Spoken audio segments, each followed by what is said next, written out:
नमस्कार, मी लतिका। आज मी तुम्हाला फ्रेश वाटाण्यापासून मस्त अशी चटपटीत रेसिपी बनवून दाखवणार आहे। त्यासाठी बघा पाणी गरम करत ठेवलेलं आहे आणि त्याच्यामध्ये आपण वाटाणे टाकून घेऊया। त्यात टाकायची छोटा अर्धा चमचा आपण टाकायची साखर, त्यात टाकायचे थोडंसं एकदम मीठ आणि ह्याला काय करायचं आपल्याला एक 5 ते 7 मिनिटं शिजवून घ्यायचं आहे। आपले वाटाणे शिजतात तोपर्यंत आपण हे एक वाटण करून घेऊया। त्यासाठी कोथिंबीर घेतलेली आहे, 3 मिरच्या घेतल्या, त्या तिखटवाल्या, तुम्ही कमी तिखटवाल्या घेतल्या तर चालतील, 6 पाकळ्या लसणाच्या आणि एकदम पातळ तुकडे करून अर्धा इंच आलं घेतलेलं आहे। आता हे काय करणार आहे मी खलबत्त्यामध्ये कुटून घेणार आहे।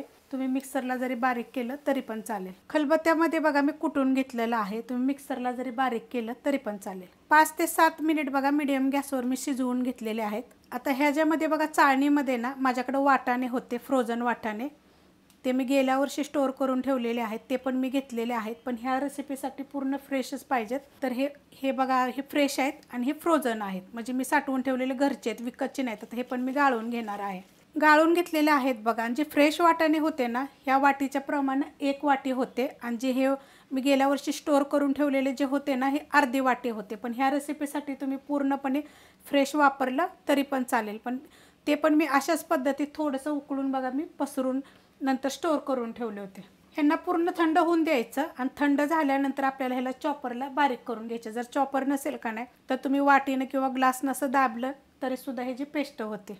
चॉपरला बघा मी बारीक करून घेतलेले आहेत, एकदम असं दरदरे करायचे, एकदम पण पेस्ट करायची नाही आहे। पॅन ठेवला बघा गरम करायला, त्याच्यामध्ये पहिलं थोडंसं तेल टाकून घेऊया आणि गरम होऊन देऊया। तेल गरम झालेलं आहे, त्याच्यामध्ये बघा एवढा मी बटर टाकून घेणार आहे आणि बटर आपण वितळून घेऊया। त्यात टाकायचे बघा थोडंसं जिरं, छोटा अर्धा चमचा जिरं टाकलेलं आहे। जिरं पहिलं चांगलं भाजून घेऊया आपण। जिरं मस्त भाजलं गेलेलं आहे। छोट्या आकाराचा बघा कांदा मी कापून घेतलेला आहे बारीक, आणि हा कांदा पहिला आपण चांगला भाजून घेऊया। कांदा बघा हलकासा भाजलेला आहे, त्याच्यामध्ये हे जे वाटण करून घेतलेलं हे टाकून घेऊया सगळं आणि ह्याला पण आपण 1 मिनिटभर फक्त परतून घ्यायचं। मस्त असं बघा परतून घेतलेलं आहे।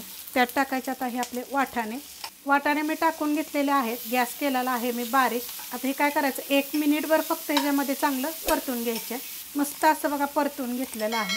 त्यात टाकायचं आपल्याला चवीप्रमाणे मीठ, त्यात टाकणारे आमचूर पावडर एकदम थोडीशी टाकलेली आहे, छोटा अर्धा चमच्याला पण कमी, चाट मसाला छोटा अर्धा चमच्याला पण कमी टाकलेला आहे। आता हे सगळं पहिलं मी मिक्स करून घेते। मस्त असं बघा परतून घेतलेलं आहे। त्यात टाकणारे छोटा अर्धा चमचा गरम मसाला पावडर, त्यात टाकायचे आपल्याला 1 मूठभर कोथिंबीर, थोडीशी टाकणार आहे मी मिरची पावडर। आपण त्याच्यात हिरवी मिरची पण टाकली होती, लक्षात ठेवून टाका नाही तर तिखट होईल जास्त। लहान मुलं जर खाणार असेल तर मग दोन्हीतलं एक कोणतं तरी कमी करा। आता हे काय करणार 1 मिनिटभर फक्त बारीक गॅसवर मी परतून घेणार आहे। मस्त असं बघा परतून घेतलेलं आहे बारीक गॅसवर, एकदम छान असं परतून घ्यायचं। त्याच्यामध्ये काय करायचं एकदम थोडंसं आपल्याला लिंबाचा रस टाकायचा आहे, जास्त नाही टाकायचं, थोडासाच टाकायचं आहे। 1 छोटा अर्धा चमचा जरी टाकला तरी पण चालू शकते। हलवून घेऊया आणि हे काय करायचं आपल्याला एका प्लेटमध्ये काढून घ्यायचं आहे। काढून घेतलेलं आहे आणि परत पॅन बघा धुवून मी गरम करत ठेवलेला आहे। त्यात टाकायचं आपल्याला एकदम थोडंसं तेल आणि तेल गरम होऊन देऊया। तेल घेतलेलं आहे बघा सगळीकडे पसरून, त्यात टाकणार आहे मी एवढा बटर, गॅस करणार आहे एकदम बारीक आणि हे सगळीकडे पसरून घ्यायचं असं।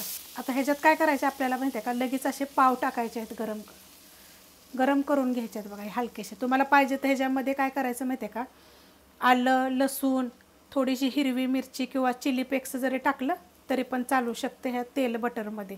आणि मस्त असं दाबून दाबून चांगला गोल्डन कलरवर भाजून घ्यायचा।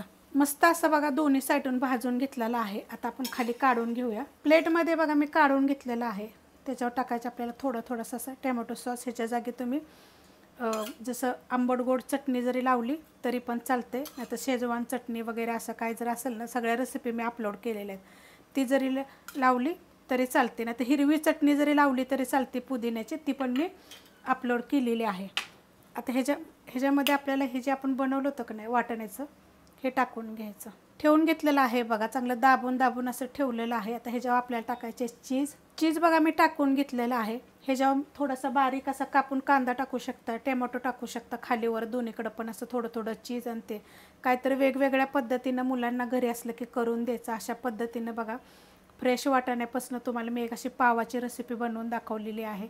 तुम्ही हीच रेसिपी चपातीवर बी खाऊ शकता आणि पावावर बी खाऊ शकता, मस्त लागते, करून बघा एकदा। एकदम झटपट अशी रेसिपी आवडली तर लाईक करा, सबस्क्राईब करा, कमेंट करा आणि शेअर बी करा।